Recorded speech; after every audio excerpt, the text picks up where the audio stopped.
What's going on, guys? Welcome to the Too Much Test podcast, episode 24. We have a special guest with us today. My name is Tester Levels. You can find me on YouTube, Instagram, and TikTok under that name. I'm also joined, as always, by Sam Stolt. You can find Sam Stolt on all those platforms under Sam Stolt. And I'm also here with David Demesquita. You can find him on YouTube. Oh, you guys are flexing too? Shit. I never flex, but Sam's flexing over here. You can find David on YouTube under David Demesquita and Instagram under dynamite_D. And then we're here with Brian. Where can we find you, Brian? On social media, I'm DadBod 2.0. Okay, cool. So I've talked with Brian before. I've done videos with him. I'm not sure if Sam and you guys have done videos before. But you're into the same space as us, supplements, working out, TRT, all that stuff. And you just actually launched a brand of supplements. And I found these pretty interesting because they're not like the normal, you do have a pre-workout, but it's not like, like a shredding one, so it's a little different products than I've ever seen. I was looking through the formulations and I thought they looked pretty cool. So maybe you could let us know kind of what inspired you to do this, what some of the ingredients are. All right, so it basically started out from my YouTube channel. I had a lot of guys commenting that they wanted to see me create my own formulations, specifically SARM, since that's what I talk about so much. But there's a lot of problems logistically as far as fulfillment, credit card processing, website hosting, etc. with SARMs. And so I figured I'd start out with Prohormones. And the reason I decided on Prohormones is kind of interesting because I've worked with Iron Mac Labs quite a bit, and I started using some of their products, and they're really heavy on the Prohormones. And I realized that I was taking my labs and those Prohormones were affecting my blood levels, especially testosterone, way more than what I thought they actually would. And I'd used Prohormones in the past, when Superdrol was considered a Prohormone and a lot of those other ones, and I loved them. And I don't think these really can compare in the current formulations. And so my idea was to create formulations that could kind of be synergistic and recreate specific aspects. Like my test base is a combination of a small amount of one DHEA and 4 DHEA at a larger dose, kind of to replicate more of a test ethanate type idea. So you get some hardening and you're getting the wetter, 4 DHEA in there, 4 andro in there. And my theory is with that you could basically replace the TRT level of test on the standard dose. So I'm hoping that will work out. Being on TRT myself, I haven't been able to test it, but I'm hoping to get some guys that actually get labs and give me the feedback. That's interesting. I literally just released a video 10 minutes before this about this, about like 4 andro or 1 andro as a test base. Yes, I believe it can be done, but from my point of view, it has to be temporary.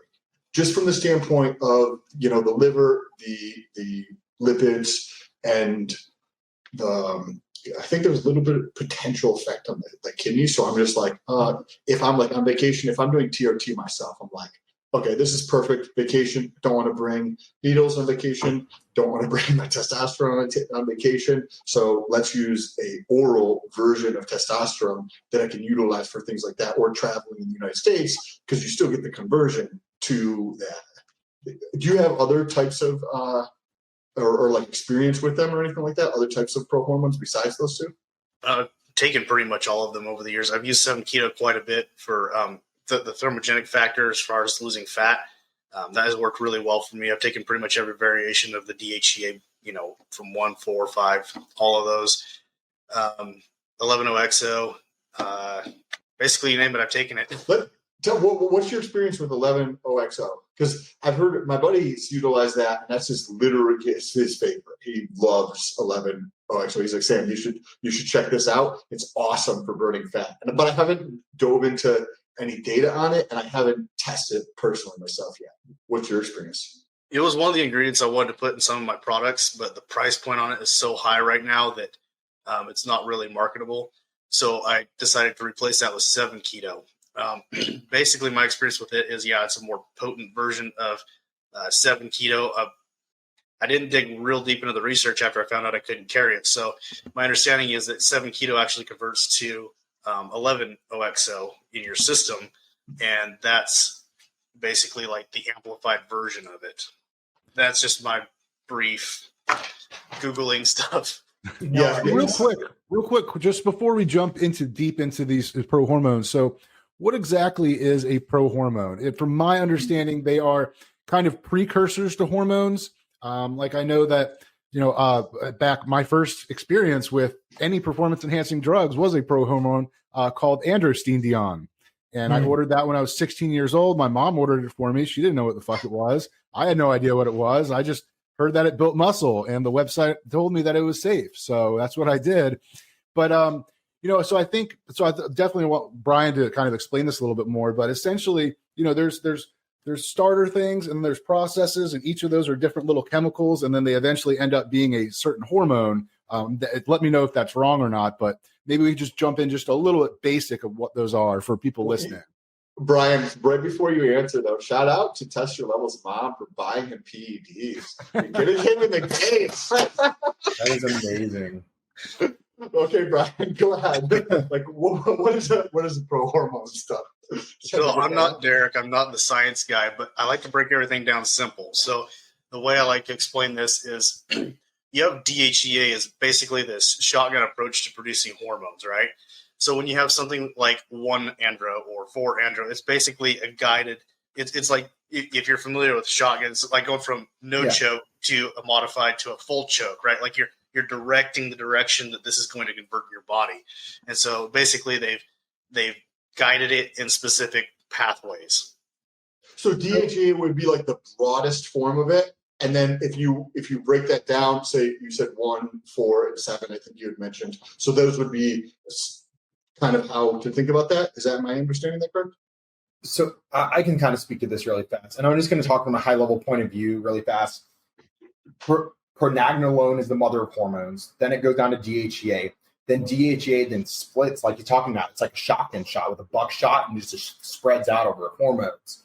Now there's a process. It goes into progesterone, and then progesterone is like basically the starting point, and then it starts splitting off, and then you can either get you can get estrone, you can get estradiol, you can get testosterone.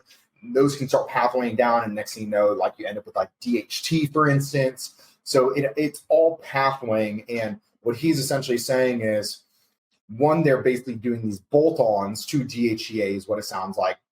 It's helping to pathway in directing the direction of which hormones are going to be hitting. And once it hits down those pathways, it's going to keep going down the pathways, and it's going to pathway the way it wants it to. But they're just trying to add some directional effects to it. And I believe that's pretty much what you were saying, which is pretty cool. Yeah, exactly. That was the better way of explaining it in a not so broadened aspect. if you're listening to this, David is eating probably like his 6th meal of the day, and he's got 3 protein shaker bottles next to him. So just to paint that picture, he's a protein machine today. So this one is meth, and this was cocaine. I'm in prep. No, it's fine. Your face looks smaller. Your face definitely looks smaller. I shaved my face right now. I'm so tired lately that I haven't actually shaved. I have like a neck beard. I'm like you're talking about DadBod. I'm like human neck beard right now. I'm neck beard 2.0, and it's pretty bad. But stepping on stage next weekend for fun, and then I'm really 7 weeks out from the actual show to try to go pro. So you're doing a fun show now. So you're kind of in prep, and then you're doing another prep for another 7 weeks. Yeah, I'm just gonna have some fun with it. I'm like lean. I'm lean now. I'm not peeled right now, so I'm not like my traditional conditioning when I'm stepping on stage, because I'm known for being really conditioned when I step on stage. But just having some fun with it, man. With caffeine-based organism for the next few days to make weight, and then I'll back off my caffeine a little bit and start titrating, so I don't blow out my adrenals early in prep. I wanted to, so there's this guy who also owns another supplement company who's a chemist that I've been following for a while. He goes by the Gorilla Chemist. I don't know if you guys follow him or anything. He has a brand. I don't know what his brand is called, but he reads the science, and then he'll post stuff about it, and it's informative stuff. And he posted this the other day, and I'd love to hear your guys' thoughts, because this is brand new information to me. It's just related to melatonin. So mega doses of melatonin. And then I'm just going to read this quickly from his post. There is virtually no organ toxicity at all in any melatonin dose, none. they have never come up with the rock solid reason for the 1 to 5 mg dosages widely suggested. The dosages stated are conservative and based on various conservative thought. There are a group of people in the anti-aging community and the cancer community, they're taking up to 200 per day. What has the higher dosage of melatonin shown in studies? This is crazy. So listen to this. Lower blood pressure, cancer killer, extreme antioxidant, eye health, extreme Alzheimer's prevention, plus the benefits of that, extreme cardiac and vascular health, raising HDL, lowering LDL, lowering triglycerides, and has been repeatedly shown, and these are in rat and mice, like animal studies, to be one of the most powerful longevity supplements. And one of the side effects of this mega dosage of the melatonin is reduction in visceral fat by up to 60% in a couple of studies. Visceral fat's that fat in your midsection, but underneath, that's the dangerous fat. And I found that super fascinating. I take it every day, but I've tried like maybe 10 or 20 milligrams a day. And I'd like to hear what you guys' thoughts are. I just read this yesterday night. I was like, this is fascinating. It sounds really cool. I've taken melatonin just for sleep, and it kind of works for me. Like, there's times where if I'm real tired, I'll wake up and take some melatonin, and then I kind of lay in bed and it makes me yawn a lot, which makes my eyes tear, which makes it hard to go to sleep. And then I typically wake up feeling a little groggy after I take melatonin. But that's very interesting. I mean, it sounds like some solid stuff. I want to do like a DEXA scan and try that out or whatever. You had mentioned test levels that there's something you had found, a new compound or something like that you were just doing some reading about and you found it very interesting. Yeah, so I was reading that like anabolic steroid book, and they covered all the normal stuff, and they started covering a lot of these like kind of like, one-off tiny little unknown compounds, and it's called Methyltrienolone, and it's a methylated version of Tren, basically. Oh yeah, that's been around for a while. What was that? It's been around forever. Oh yeah, no. I didn't say that it was new, but it's new to me. And I was just looking at this stuff and I was like, this stuff's crazy. But it is one of the most potent anabolics to have ever been synthesized, with 120 to 130 times the oral anabolic potency and 60 to 70 times the androgenic potency of the reference, methyl testosterone. And all of this, the same, they haven't tested it. They didn't see it as much in humans, but what was the last thing? Could you imagine people taking oral Tren? They said it had extreme hepatotoxicity, more than most other ones. And the dosages are like 1 milligram to 2 milligrams. And it was like extremely like super toxic. So it was never even really tested in humans that much. So I just thought that's crazy. Like, Tren's crazy enough. And now you've got methylated Tren that you can take orally. That's just like super freaking potent. Thought you guys would find that interesting. Is injectable Tren is the only injectable, I don't know if this is accurate or not, but isn't it the only injectable that affects your liver anyway? Like testosterone doesn't affect your liver, but injectable Tren doesn't affect your liver. Affect your liver. They all affect your liver. Everything affects your liver. But not your liver, and it's not going to raise your liver enzymes. If you're on TRT, it doesn't affect your liver enzymes. Where if you take Tren, it does. It'll affect your liver enzymes at some point in time. Downward stream, it will affect your liver at some point. From my understanding is that, it's not, the injectable versions are nowhere even close to the oral. No. You're just saying that it does have some effect overall. 100%. Guys on TRT aren't getting like fatty livers and sclerosis and stuff like that from their TRT protocol. I'll comment to the methyltrienolone thing in a second. Melatonin, I was just reading something on it literally yesterday as well. So I'm going to comment to it. It has something to do with blocking the androgenic pathway in conversion of DHT. So maybe in someone like with prostate cancer or something like that, that might actually be helpful. I'm not 100% sure. They're still behind on the research on it. Like, they're just starting to do research on high dosages of it. And it's used in the older population. It hasn't been used in younger populaces that are applying testosterone and other things into their system. So It's kind of like what do you think about the visceral fat reduction? It affects it, but they're doing it in an older populace. So I don't know. I don't know the actual mechanic that would be doing that. I don't think that we even know, like even the people that are doing the studies, they're just noticing this, but I don't know if they know the direct mechanic that's doing it. It has to do with the binding to the androgen receptor, where melatonin basically bounces off and it can't bind to the androgen receptor, and it affects the pathway from the androgen receptor.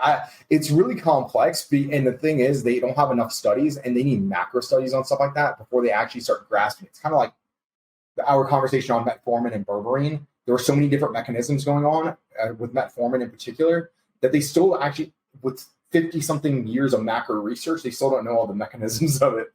So they'll eventually figure stuff out, but it's going to take time. It's very interesting, though. I mean, it's definitely on the forefront, so it could be a huge step in the right direction. So could you imagine, like, for the last 30 years, everybody's been like taking 1 to 5, 1 to 10 milligrams, and now they're coming out with the mega dose. Like this is 100 milligram dose, and you take it for 6 weeks, and you can drop your visceral fat, and decrease the risk of it does. I used to get really bad bloody noses, and melatonin thins your blood at nighttime. And with the blood pressure change at nighttime too, I used to get a really bad bloody nose. I would wake up with bloody noses, and then my buddy's like, "Are you taking melatonin by any chance?" And the melatonin was causing. I just immediately cut it out and stopped getting bloody noses. So that was one thing, and that could be a positive too if you need your blood to get thinned, right? Just like taking Cialis on a daily basis is just great stuff. Methyltrienolone though. Methyltrienolone is something that you would use in powerlifting, by the way. It is used it is used in powerlifting, and fighters would use something like a Tr3n or a very strong high dose draw that makes you very, very aggressive. So like Mike Tyson, when he bit the guy's ear off, I guarantee you he was on something like a Tr3n of some sort, where you just get so aggressive and pissed off that you want to kill someone. That's what the fighters were using were methylated steroids back then. And also, you don't need it in your system long, right? Like, you can pass a drug test and go pop some Tr3n and you're a freak. That's crazy. I was just reading that and I was like, this shit sounds insane. But Brian, I wanted to ask you, I wanted to jump back kind of the ProHormones. So far your store's been open for a while, and I know you're telling us you had some issues because the world doesn't like things that are legal, but then can still help you with muscles and losing weight. But which one has been your most popular product, and what's in that? So oddly enough, my most popular is the AI, the Androsta. So it's an aromatase inhibitor, which I didn't think that was going to be the most popular, but that's almost doubled the sales on everything else. Wow. Yeah. Wow. I did not expect that.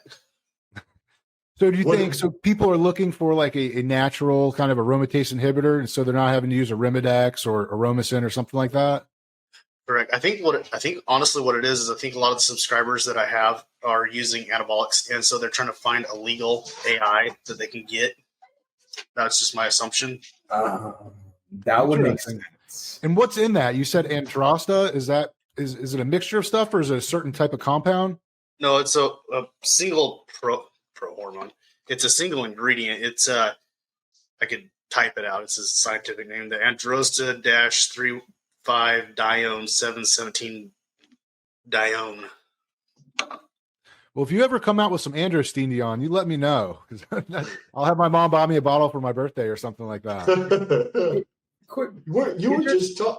Go ahead. Yeah, I was just going to ask, Androstendione, isn't that the first form of methylated testosterone that you could take that wasn't didn't die off in the liver fast enough where you could actually utilize it as testosterone? I think so. I think that's what Mark McGuire was using. Yeah, and it I'm pretty sure it was the first form of testosterone that they figured out how to methylate it in a way where it survived long enough. And I don't think it was super liver toxic either, if I remember correctly. It was one of the few non-liver toxic, and it wasn't a prohormone, it was just a methylated steroid, just like Superdrol. It's so funny that you brought up Superdrol. I think we talked about the history of this maybe in the past. Superdrol was never a prohormone, and it was, but what a company did is they were going through the book of steroids that hadn't been utilized, and no one had taken Superdrol. It was invented years and years and years ago, and no one ever did it, and they were just prohormone. Threw a label on it and started selling it as a prohormone, but it's a straight up steroid. It is. I think the first bottle I bought was at GNC too, and then for a long time you could buy it online, under ProHormones, and it was Bestrol. It was sold by mrsubs.com. That was my favorite supplier back in the day. And, you know, you buy a bottle of it for $45, get 2 cycles out of it, and man alive, the gains were just insane.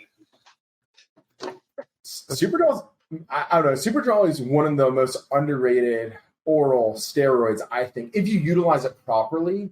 And I don't really like draws very much. I think Superdrol and Anadrol are the only two within the bodybuilding space that actually really make sense as far as draws go. And the issue is the side effects are so prevalent so quickly that it's like in short-term bursts and low amounts go such a long way. And so the over-abuse and the overuse is what we always talk about on this channel is not there for them, but the utilization of them for like pre-workouts and stuff like that in short terms, I think are really fascinating the way, what you can do with them in short periods of time. Yeah, for sure. You take 20 grams of Superdrol before bench pressing, and I mean, you get 50 pounds more, you know? But the one thing that really interested me about Superdrol, and not a lot of guys know this, I'm sure you guys know it, but it causes a prolactin kickback after the end of the cycle. And so for years and years, you know, I was like, okay, I got gyno issues that started when I was, you know, in my late teens when I was taking Superdrol. And, you know, I'm checking my estrogen levels. They're not elevated at anything that would be, you know, scary for getting gyno. So what's going on here? And I found somebody had done some research on it, and they had tested their prolactin levels, which is something I never thought about. And sure enough, they were spiked. And then so I started looking into that, and I was like, okay, so that explains where my gyno came from. So to test it out, I took some Superdrol in the past and ran a little caber with it. And sure enough, that whacked out the side effect of the gyno. You know, I still got a little itchy nipple and stuff going on, but I didn't get any additional increase in the mass. So Sam and I have had a lot of prolactin discussions, and it's cool that you brought it up. I don't get gyno from estrogen. I don't have gyno, but I only my left nipple. I have like a little itty like that itch you're talking about, right? And I've always been prolactin sensitive ever since I was a kid, like more fluid in the nipples and stuff like that. I obviously don't know it when you're a kid, but and then actually when I started taking testosterone replacement therapy, it reduced the swelling in my nipples surprisingly, which is very interesting. Now, when we did, we were talking about vitamin B6 as something that can help prolactin control. And I was like, oh, this is great. Like once Sam and I had the discussion, I did my own experiment. We talked about it on the podcast and had a good time. Then all of a sudden, like, I really I started getting some like tenderness in there. And I'm like, all right, it's not cutting it anymore. Took caber and like immediately kicked it. Well, I'll say this go around, I was having some prolactin issues again. And I figured the sweet spot finally with vitamin B6. The issue is it's so short in, so short out that you're going to have to do it 2 times a day. And it has to be like 200 milligrams. The only issue that I have with it though, is because when you start controlling your prolactin levels, penis sensitivity goes up so much that I would get like random erections, right? And you're having to do it 2 times a day at 200 milligrams was that the sweet spot for me. And if you miss a dose, then your nipples start to get itchy again. I was like, I'm probably going to use like caber going or something like that. But I'm on something that's going to raise prolactin levels right now. So you guys obviously know what it is. When they did this, there was a study with B6 and caber, and they checked prolactin levels. And this is in humans, not like animals. And they did 300 milligrams in the study, and they did a split dose. They didn't like specify in the study like what that split dose was. They just said a split dose throughout the day, like verbiage similar to that. And so, like I generally would never remember like the middle of the part of the day one, but I take it in the morning and in the evening for it. So that's because like what you said, it's very quick in and out kind of thing. So you know what I mean? Or I guess if you were taking something that is very sensitive to prolactin, a combo, right? Because you can think of like stacks. We always look at the fun stacks, right? Like the anabolic stacks. Like what you can put together different types of anabolics or like HGH or peptides or whatever. But we can look at it from the other angle too, from like a side effect prevention or like risk prevention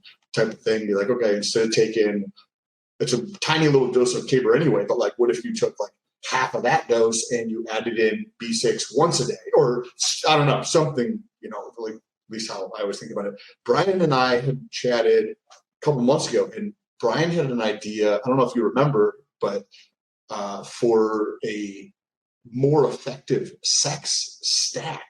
Yeah, I actually. Do you remember what that was? Yeah, go ahead. I got it written down somewhere in my notes. Cialis and gay porn. It was Cialis, PT141, and I don't remember what the other one is. A vasodilator. Was it for andro or was it test suspension or something? Yeah, for andro. So the theory was you get a quick spike in testosterone, you got the blood flow increase from the Cialis, and you have the PT141 triggering your brain to be horny. And I was like, that's unique because I never thought about it like that. But yeah. Yeah, so that idea, just to throw it out there for you guys, that came from an article I was reading about the porn star stack. And this is, I guess, something guys do where they're taking test suspension and Cialis and PT141 prior to doing a shoot. And that way they can maintain it the entire time or, multiple times in a row without any kind of issue. And so that's kind of what got the idea going in my mind. It's interesting. I just started taking Cialis about 2 weeks ago. Only for blood pressure, obviously. But it was interesting. It was the first time I took it, I got a headache, and I was like, man, I really don't want to be one of those guys that gets a headache from this because I did want to take it for like blood pressure and overall longevity. But I haven't gotten it since. So I'm just doing, and Sam actually told me the dosage. Like he takes like 10 milligrams for like blood pressure and stuff.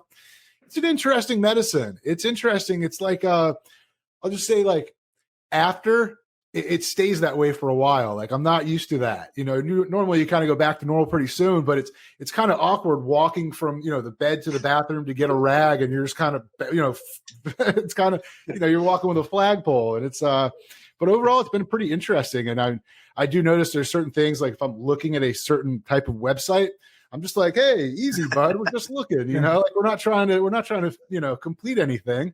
So it's an interesting medicine. I'm liking it so far. It's fun. So I was going to say, so you've had a good experience. David, you were about to say something. Yeah, I was going to ask, have you had the awkward experience of like when you're trying to take a dump and it adds too much pressure to the prostate and then you're like, oh gosh, I'm pissing all over the walls now? I have not had that yet, luckily. It's not fun, but it happens. Maybe I'll put up like a splash guard. Interestingly, I've only had the issue when I was running a big cycle, but... In the middle of the night, if I go to the bathroom, I don't turn the bathroom light on, but I can't see anything. So I sit down when I go to the bathroom in the middle of the night because otherwise I'm just going to like piss all over the place. I have no idea. So I just sit down. But like TMI here, but if you wake up with a boner and then like you can't, you like have to lean forward and like shove your cock into the toilet to go to the bathroom. So you're talking about porn stars, and that's how you got the idea. So porn stars are also injecting their penises now with the stuff that is like a forced erection. I couldn't imagine how uncomfortable that would be. And then what happens when you're done being a porn star? Your penis just doesn't work and you have no nerve endings left in it? I've wondered that too. Well, one thing I bet you they have used or do use is called Trimix. Have you guys ever heard of that? That's it. So it's basically, so there's like multiple versions of it. There's like Bimix, Trimix, Super Quad Mix, and it's called like an intracavernal injection. Long story short, you're injecting on the side and the base of your penis. And depending on the formulation, they're like 4 different vasodilators. And it's basically for guys that, Cialis and Viagra just aren't doing the job. So this injection just gets in there and just relaxes everything so it can let blood flow in. It's a cringy thought to think about of injecting your penis. I mean, obviously, you're not doing like an 18 gauge 1.5 inch or something like that. You're using like 31 gauge little insulin syringes. But one of the interesting things about that medicine is that, so same idea as with Viagra and Cialis, you can have an erection for 4 or 5 hours and it can cause priapism where it fucks up your dick. And so they actually sell an antidote so that if that happens, you inject the stuff. It's like every 5 minutes until the erection goes down. So you're just sitting there with your rock hard dick and an insulin syringe, and just every 5 minutes, your injection. Well, the injection by itself is going to do it, even if you're just doing saline. Just the injection is going to do that. And then I was listening to another podcast where there was a doctor and he was talking about the procedure for medically treating priapism. So when people come in and there's nothing else is working, he was saying that they put like a bunch of towels, like a shit ton of towels. And I think the guy said, like, why is there so many towels? And he's like, you'll see. And I'm assuming they use some type of syringe and a tube to basically drain it so that it doesn't stay. Anyway, I'm sorry I brought this up. This is such a cringy subject. I'm like over here. I'm like, why am I putting these people through this? So Brian had mentioned PT141, which is like a derivative of Melatonin 2. The guy who was doing the research on Melatonin 2 was I think it was in the University of Arizona, and he took, I think it was 7 milligrams, and like the dose on that's like 1 milligram or something, or I take substantially less, like maybe 200 micrograms to 1 milligram. He took 7, and he had the same. I didn't know that was the like technical term for it, but he had his dick was hard for I don't know how many hours. He had to go to the hospital and get it drained or whatever that's called. I was like, damn, that's some crazy shit. Like, I would just wait that shit out. Like, imagine showing up to the hospital. You're walking into the hospital and your pants are just like super, super uncomfortable. But we can talk about something else. Like, I mean, I'm just saying, I'd call my friends, be like, yo, you guys, it's been 8 hours. That actually makes me wonder a little bit. You know, they talk about the plasma treatments for, you know, fixing erections, whatever. I kind of wonder if that was going to become a more viable option than some of these drugs over a long period of time. What is that? Is that the PRP? Yeah. And they inject that into your cock? Mm. Interesting. There's also another technique the urologist that I had been studying under. He's like maybe 1 or 2 doctors in the world, I think, that do it. And it's actually called the Tr3n. It sounds just like it is. So essentially, when your penis stops working, it is essentially a pump. And it's an internal pump to basically pump up the penis so a lot of blood flow opens the gauge essentially up for it. And he actually warns people, he's like, look, you don't want to pump it too much. He's like, you pump it part of the way, and then basically when you're done, you deflate the pump, and it allows the blood flow to like come back out of it. So it basically creates an erection for you for people that cannot get true erections anymore. And I can't really, from the feedback I've had, they're like, it's the best thing ever. I think I saw a video on that the other day, and I was on my phone doing something, and I should have saved it, but they showed the actual process of them cutting it open and putting these 2 tubes in there, and then a little pump, and putting it all back together. So basically, like what you're talking about. And what is that app on your phone? You just be like, oh, time to go hard. How do you do that? Faster than Viagra. Let me just press the hold on a second. I gotta like instead of unlocking my car like through the app on my phone, but hold on a second, babe. Just give me a second. Yeah. The app's not working right now. Erection 70%, 10 minutes. You're like, hold on, push that button. Do they actually put like a little like a pump like under your skin and you actually like push on a spot? I don't think you push on it. I think it's literally like you engage it or you literally straight up pump it. I'm not 100%. I can't remember off the top of my head. But it's literally like an internal pump. And I don't know if it's electric or how it works, but it's like, I don't know if it's like where the prostate is. And I would assume for guys that have prostate cancer that have to get their prostates removed, this would be an awesome tool for them, because I understand that most of you guys, when they after have their prostates removed, they have massive issues with erections afterwards. This would be an awesome solution for them. I mean, think about it. Like, you don't want to go out limp, you know? So interesting on the prostate. And the side effect of the SARM Rad 140 has been that it shrinks the prostate. So I'm kind of wondering if there's some oversight there in missing out on using that as a remedy. But yes. That's really interesting. Isn't the issue though with Rad 140 is everything else? Well, it's suppression. They're doing human trials right now with women and cancer and using it for women. It's got a lot of promise for a lot of different things. You know, from the research I've done and my personal use on it, I don't think that in a medical setting it's really it's got a lot of benefits to it. I think on the, you know, experimental side like we're on, a lot of guys tend to abuse it, and that's where it's getting a bad rap. But I think it has a lot of benefits. One of the side effects that I noticed from using it quite a bit, I went through a really bad divorce years ago, and I had a lot of gray hair. It was like, you know, half white. And I started using Rad 140, and it disappeared. And I didn't really think anything of it, but somebody on my video commented about it. He's like, yeah, your gray hair's gone. He's like, my gray hair disappeared after I started taking Rad 140. Did you notice it about the same time?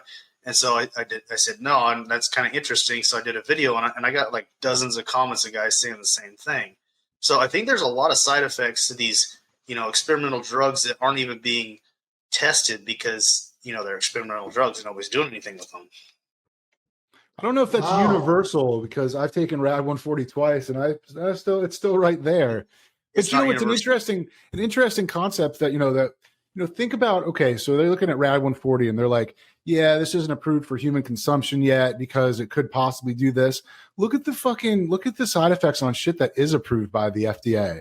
The ones where, they tell you all the good shit about it and then they play the happy music and the people are at a fucking picnic and they're like rectal bleeding, liver falling out, permanent blindness, permanent deafness, Alzheimer's, and it's, and I know that's people aren't getting 90% of the people that take it are getting Alzheimer's and they have to list it all. But still, think about all the negative side effects over all the stuff that is approved by the FDA. But these research chemicals, that help build muscle. And real quick, so in that steroid book, they were talking about kind of how in the 90s, the United States started getting real hard, 80s and 90s on steroids. And it seems like it trickled throughout most of higher up, more advanced countries, like over in Europe. And I feel like the American government didn't like steroids for whatever reason. And they kind of pushed that onto a bunch of other countries. So Mexico, Thailand, all their shit's free. Well, not free, but I'm saying you can buy shit over the counter. But I mean, is it like a government conspiracy to keep people pussies? Is it to keep them unhealthy so they buy pharmaceutical drugs? I don't know. I'll take off the tin hat. Is it a conspiracy if it's the truth? Like, is it still a conspiracy if it's the truth? Not. Well, it's a conspiracy. It's not a theory anymore. Well, in the 90s, some of these steroids, what they were approved for, they started having other drugs that could accomplish because they're looking like one-offs, right? That's an issue. Like, these drugs do so much. It's not a one-off drug. I mean, it's just like taking tests and taking Masterone and taking this, and how synergistic are they together? You're taking these two to be synergistic, but they're always going to be like, all right, if you take testosterone and if you take testosterone, then testosterone does this. And they're like, what does it do to the prostate? And it's like a one-off study. They don't have a lot of conglomerate studies, and they were using these drugs for like one-off things. Anadrol was pulled from the market, and then they reintroduced it to the market because they're like, well, it's great for anemics. Like, if you're going to die from anemia, we can just give you Anadrol, right? And I'm pretty sure it's legal for women as well, by the way, because it's anemia. It has nothing to do with being a male or being a female. And usually females are more anemic than men usually. But it has to do with methylation issues. So they came out with more drugs. I think drug advancement happened a lot, or maybe there was more payoffs going on, and they were forcing down like these drugs that had been trying to get done during the Cold War. If you look at everything lined up, a lot of drug experimentation happened during the Cold War with super soldiers, and steroids became to be. So I think that it was that fact that other drugs came out, for instance, like Masterone and Prohormone. Those are utilized for breast cancer, which are phenomenal for men, but you can't get it. Like, it's not FDA legal anymore, and it's great for men. But for a woman, it's a highly androgenic drug. So for breast cancer, we have Arimidex and we have Letrozole. I mean, and then you also have a steroidal one, which is Aromacin. But I think that was actually, it's meant for men just usually overseas. Over here in the US, we don't really use it. It's too expensive. So I think that's what happened in the 90s from reading through context clues. There was also a resurgence in that in 2000, was it 5 or something, when Mark McGuire, Barry Bonds, and all that garbage happened. They kicked off, and then you have the idiots in the media going through and getting any doctor that will talk to them that doesn't know what the fuck they're talking about, just saying that, like, testosterone's bad for you, you're going to die, your heart's going to explode, all this, like, untrue garbage. So it was, like, kicked up a notch at that point, again, when all that stuff came out. And now, like, they would grab anybody, any doctor or any garbage study, and just put it forth as the truth. So then researchers went through in the opposite direction, and you have this decent amount of data that shows, like, okay, optimal testosterone levels are actually good for your heart. They're good at decreasing cardiovascular risk and, like, all these other things that are, super interesting or whatever. At least shit that I find kind of interesting.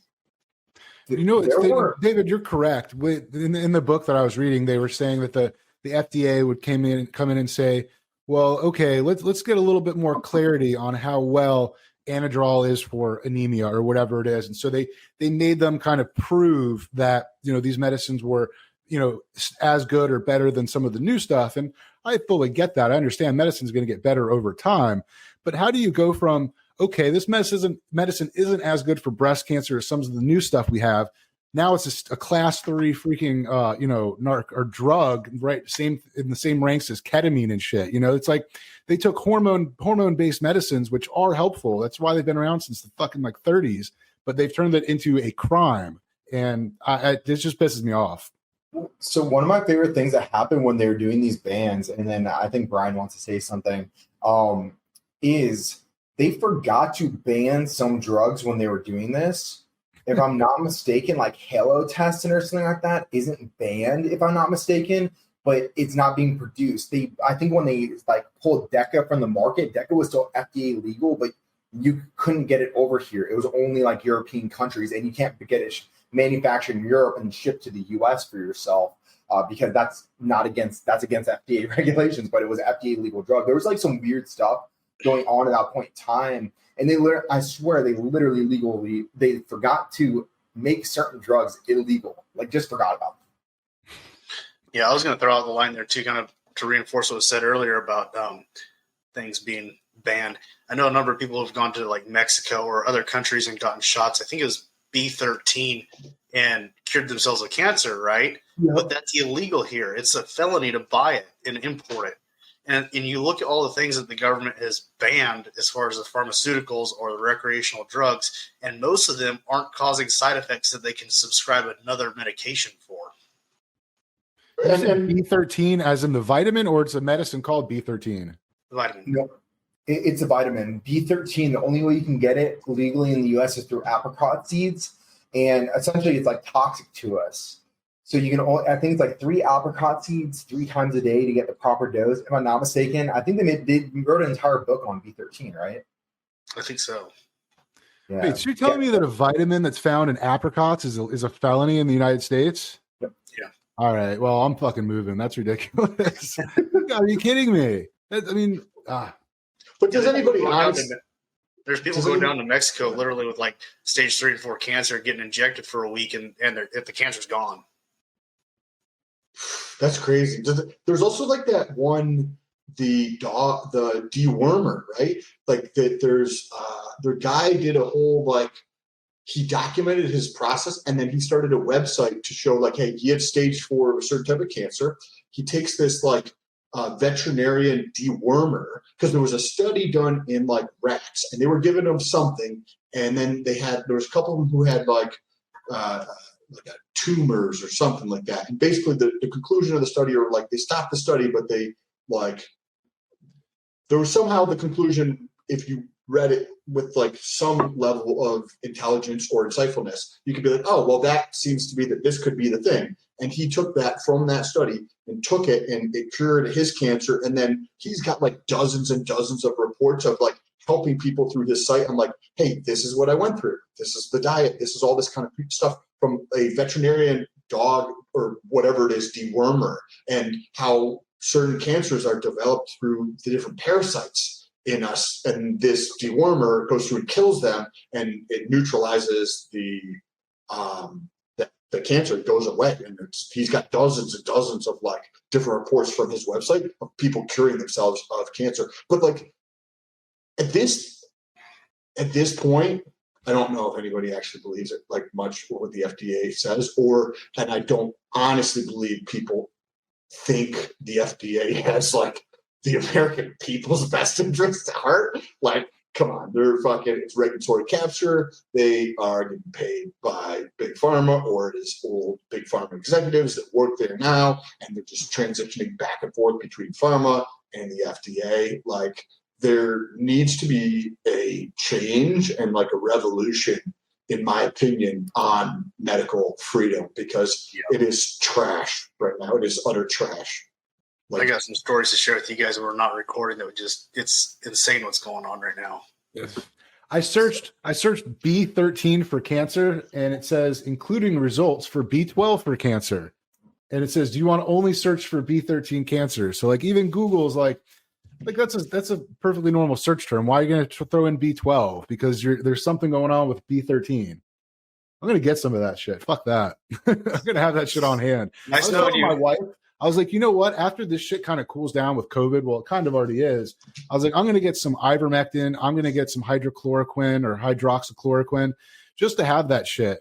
I have my doctor wrote me a prescript for antibiotics just so I have it. That wasn't for like COVID, but it's just if I start feeling sick and it gets real bad, I don't want to wait 2 or 3 days to go to the doctor. So I'm just going to start taking that shit, even if it's not the right one. I mean, I'm sure I don't think it can hurt really, but I'm just going to have some of that stuff on hand just in case, because COVID was pretty mild if you really look at it from a pandemic standpoint. I mean, granted, I'm not making light of it or anything like that, but compared to something, you double, you triple, quadruple the fatality rate. I mean, that's some crazy shit, or double or triple the whatever. You guys know the word. Contagious it is. So Brian, I have a quick question on ProHormones. This one's for you, Brian. Now, a lot of ProHormones, at least back in the day, were just designer steroids. So they took the steroid molecule and either bolted something onto it or manipulated the molecule to get similar effects like a Dianabol or Anadrol or whatever it was. They were taking steroids and bolting on. Are ProHormones nowadays still like that? Because designer steroids are harsh. I mean, you're talking about like Methyltrienolone, like some of them were like on that level. Right. Not as bad, but I mean, they methylated Tren and I'm pretty sure bolted on to Methyltrienolone at some point in time too. As far as I know, everything that's legal right now, like the DHEA based ones, are pretty darn safe. I don't know of anybody who's had any serious side effects from them, or liver issues, or serious shutdown, or anything like that. I mean, it's kind of like as safe as you can get with still getting some benefit, I think. I don't know of anything that's on the ProHormone level that's legal right now. Okay. Where do ProHormones stand in like the eye of the law? Because like SARMs are research chemicals and they can be sold as as research products for rats and shit like that. But where do some of these 7 keto, 1 andro, where do those fall in like are they just considered supplements? Are they considered research chemicals? Yeah, non-dietary supplements right now, I believe, is the classification on them. Nice. I like that. 7 keto is actually a dietary supplement. That's a legal dietary supplement because you can buy that off of Amazon and stuff like that perfectly fine. I've actually done my experimentation with 7 keto. I don't know. 7 keto to me, at least at 100 milligrams a day. I don't know. Have you taken it higher than 100 milligrams? Just wondering. I think the highest I went was 200. 200, and didn't make a big difference because at 100 milligrams, I mean, it was. If you don't want to hit androgenic pathways and you want extra fat burning and you don't want to take any stimulants, then I think 7 keto is a cool addition to add for sure. And I usually just do like 100 milligrams a day. Really not that much of change. And for me personally, the diet always was the thing that did the change for me. So I was curious your experience with that. Yeah, I think it's an excellent thermogenic addition to a fat burning complex. In fact, I have it in the fat burning complex I'm coming out with, and I have it in my recomp blend. But I think, not to change the subject, we're almost out of time, but green tea extract is something that's extremely impressive to me. And I think that that's one of the most undervalued supplements out there. The problem is it's so massively underdosed. And that's the big problem with most supplements right now is they're so massively underdosed because you can't sell them at the price point you'd have to still turn a profit while giving somebody the actual dose. Like green tea extract has to be almost 1,000 milligrams a day to hit the research levels, right? But you see 50 milligrams in a fat burner, and you're gonna shed fat. It's green tea extract. I always think of that as a stimulant. Is that a stimulant like caffeine? Like no. Yeah, yes and no. Like it doesn't have any stimulatory effects. Is the cool thing about green tea extract. There is a form of green tea extract. I think that's actually like from some type of green tea and it has caffeine in it where like it's not a complete extract, but the true extract of it is non-stimulatory. And it is one of the few true fat burners out there. Like you said, actually, I have an entire like fat burning active ingredient stack, and that's one of them. So. Yeah.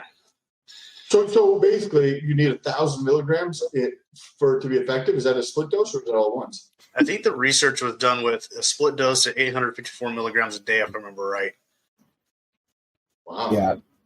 that's like taking a bottle or half a bottle a day, because that shit's not dosed that way normally, if I remember correctly. I haven't bought it in a number of years, but like, I've been able to get it pretty concentrated in my supplements here. I got the full 1,000 milligrams of them. But I mean, you're taking a couple of pills. There's other stuff mixed in there, but you can get it concentrated enough. what do you notice? Have you noticed results with that? Yeah, when I'm taking 1,000 milligram, I've been taking 1,500, and I started leaning out really fast. So do you think that's more water weight? Is that fat burning? What would you attribute that to? I mean, obviously I think some of it had to be water weight, but I think it was fat because I was seeing such a difference in my midsection. And I don't feel like I'm carrying that much water. You know, I get my body scan done at my doctor, and it's not like I'm carrying a lot of extra water weight. I'm perfectly well hydrated, but it's not like I'm retaining a lot of water. I have a low sodium diet for the most part. And, you know, when you're losing water weight, my experience has been like the first week on a product, you lose a bunch of water weight, and then it kind of stops, right? And with the green tea, I noticed, you know, over the course of a month, I mean, I didn't get myself tested, but it looked like I lost 3 or 4% body fat over that period of time. My weight was coming down. I was losing about 1.5 pounds a week, and I was maintaining all of my strength and everything else. No diet. Did you change anything to your diet or cardio during that time? No. Wow, this seems like something I need to try when I start cutting again. So there's a few good fat burning compounds out there that are true fat burning. You have himbine, but it's the alpha receptor, ephedrine, clenbuterol, albuterol, green tea extract. Dude, I'm missing some on the stack. I don't think DNP is kind of more like a poison, right? Yeah. No, it's awesome. It's actually really freaking awesome, in my opinion. It's a mitochondrial uncoupler. So I've done a couple videos. So that's what's creating your ATP, right? That's what we're going to use for energy. And specifically with DNP, but they've come out with like a modified version of DNP with not as many peripheral negative side effects. DNP, think of like putting your car into first gear and driving around 30 miles an hour, right? It's like, right, like all the time, because you're at 30 miles an hour. It's supposed to be in third or fourth gear. Well, that's what's happening with your mitochondria. So you're revving the engine really, really high, but that's where you get that thermogen, that like crazy increase in your body temperature with DNP. But think of how inefficient your car is when you do that, right? You're going to blow through gas, right? Because you're just like, there's so many RPMs on there. And that's how DNP does to like burn fat. But it's, I know, I think David has a different answer to that, but I'm a big fan. I've been using it for years. Like, well, what you just used as an example of DNP is the best analogy I've ever heard of DNP ever. It burns through everything. Like your glycogen just gets burned straight through. It just burns through stuff. And it's essentially almost like it's really like poison for the body, and it forces the body into overdrive, like he just example. But like when you're on high octane, you're just burning through all that gas. That is your carbohydrates that it's burning through. That's pretty cool. So you heard it here, folks. Sam's saying that DNP is awesome. You should definitely take it. If you want to lose weight, that's the way to do it. We're almost up on time, so I think we're going to wrap this up and throw out our socials. We may do a part 2. We may just continue on talking tonight and split it up. I don't know, but you have to subscribe to see if we do. If you're watching this, we're on all the major podcast platforms. If you're listening, we're on YouTube as well. Too Much Test Podcast. You can find me, Test Your Levels, on all normal social media. Sam Stolt, and David Demesquita on YouTube, and Dynamite_D on Instagram. And Brian, shout out your brand, where we can find your products and find you on social. Just DadBod 2.0 on YouTube, Instagram. That's pretty much it. Facebook, if you want. You got to shout out your brand name. What's the brand name if people want to find it? DadBod 2.0. It's pretty basic. Okay. Oh, that is the brand. That is look for DadBod 2.0. And so thank you guys for listening. As always, like and subscribe, share it with your friends, get jacked and juicy, take DNP according to Sam, but we will see you guys next time. Sam shaking his head no, don't do that.